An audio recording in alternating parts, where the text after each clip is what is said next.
वासी नारायणस्य स्वरूपम् त्वमेवासि मूलाक्षरं च प्रयागम्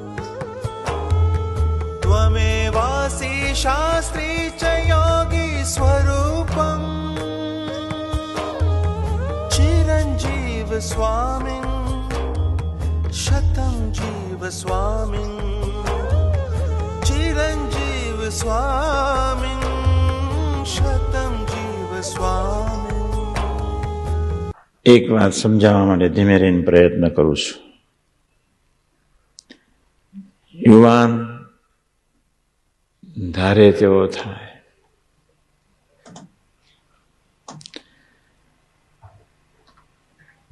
હું તમને પ્રશ્ન એટલો જ પૂછીશ કે કોને સુખી નથી થવું? પ્રશ્ન છે. કોને ચિંતામાં આગમાં એક દિવસો પસાર કરવા છે? પ્રશ્ન છે. દારૂડિયો દારૂ પીતો છે પણ એના સબકોન્શિયસ માઇન્ડમાં એ તો ચોક્કસ ખબર છે કે મારે ન પીવો જોઈએ. આજનો ફાંકી ખાનાર યુવાન એક મોહબ્બતે કરીને, એક નિરાશાએ કરીને,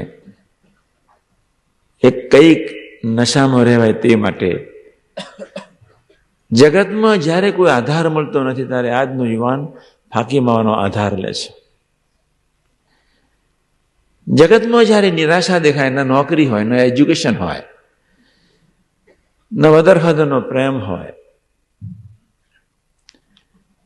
એ બિચારો દુઃખી આત્મા કઈક સુખી છેવટે એ વ્યસન તરફ એટલે ઢળે છે કે ચાલો થોડો સમય તો નશો રહેશે.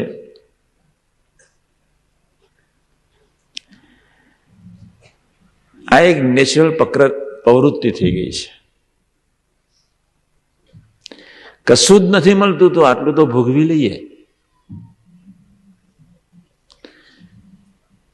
ફાંકીમાં આપણે એટલે ખાઈએ છીએ. કશું જ મળતું નથી. નથી ભણી શકતા, મેં હમણાં કહ્યું તે પ્રમાણે. નથી કોઈ પ્રેમ પ્રાપ્ત કરી શકતા.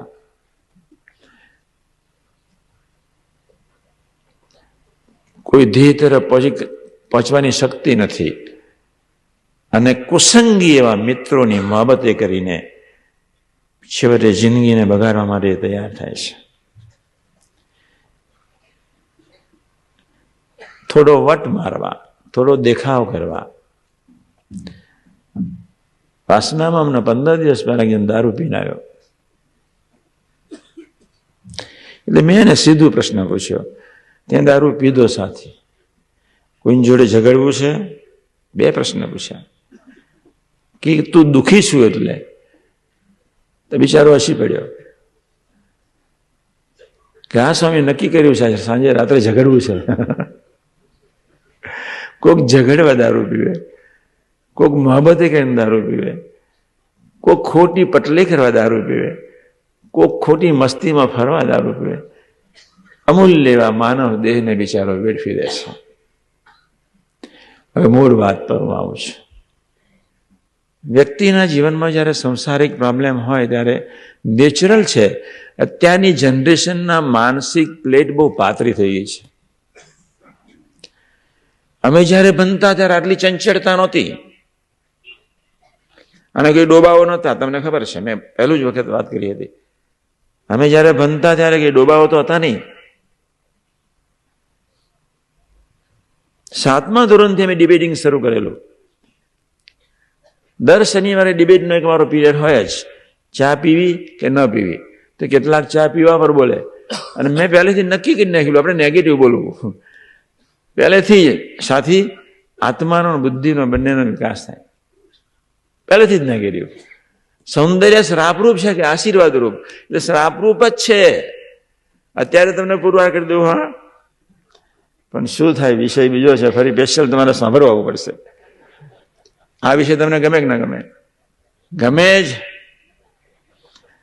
તમે કહ્યું થોડા ભગવાનની મૂર્તિમાં રહો છો, ડોબાઓ ગમે જ કહી દો ને.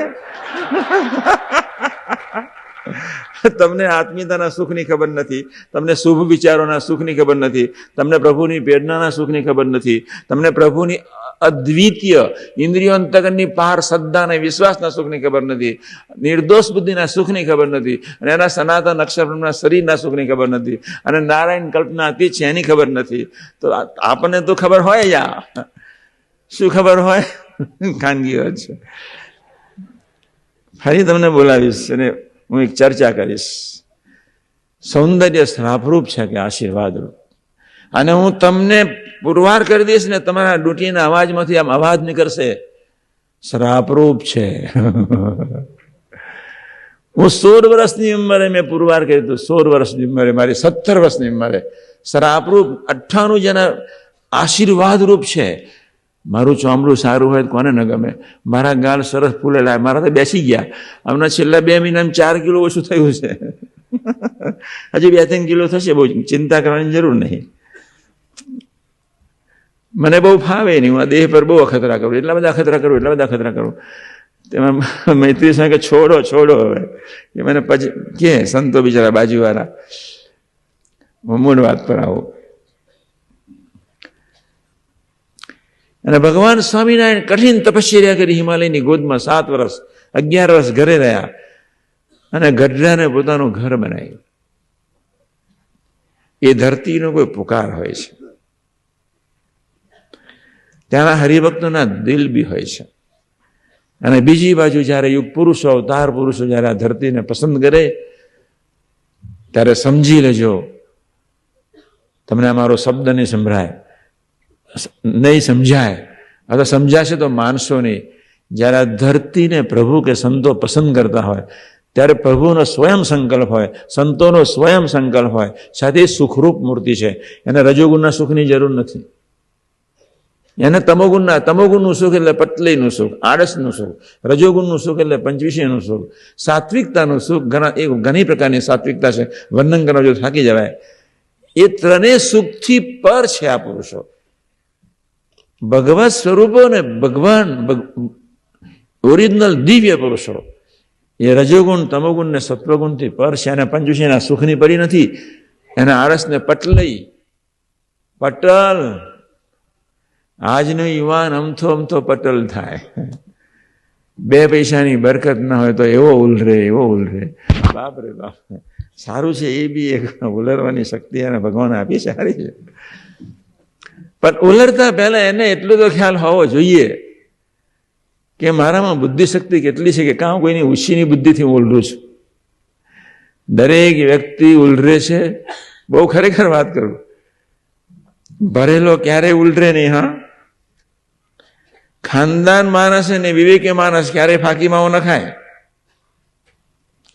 ખાલી માણસ હોય, દુઃખી માણસ હોય, બીજાના આધારે ઉલરતો હોય, બીજાના આધારે કેપમાં ફરતો હોય, એ લોકો મારે ફાકીમાના વ્યસન છે. જેને સુખ બીજા તત્વમાં ઈચ્છા રાખે. હું કાયમ વાત કરું મારા સોખરા ગામની. અત્યારે તો બધું ગામ ઘણું ડાયું થઈ ગયું. બધા વડીલો અમારા દેશમાં બેઠા હતા, હું જ્યાં બેસું છું ત્યાં બધા વડીલો, ગામના 20-25 વડીલો આવેલા, બધા એક ઢીમ. પછી મેં થોડા ખખડાવ્યા. મેં કહ્યું તમારા ગામની મોટી વિશેષતા એ આ ગામમાં બધા